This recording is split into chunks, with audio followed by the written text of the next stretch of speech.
ကြောင်းလေးထောင်ပြီးတော့လေ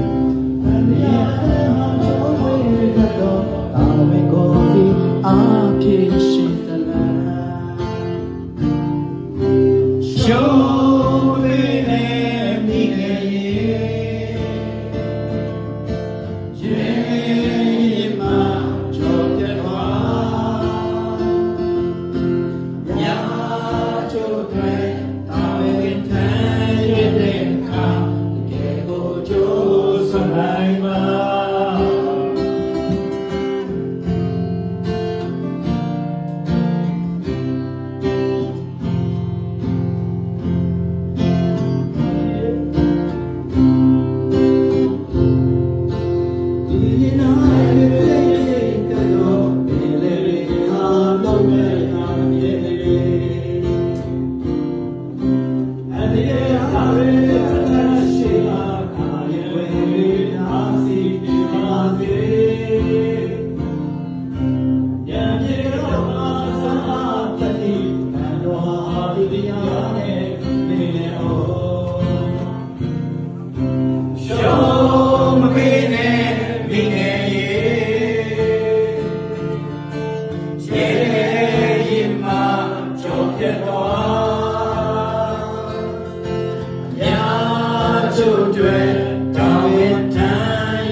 Washington DC မှာ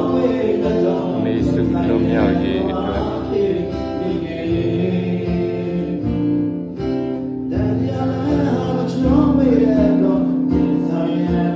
Freedom for her,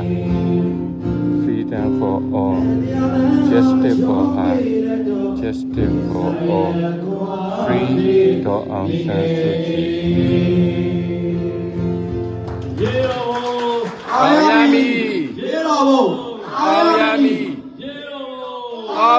Ao Yami,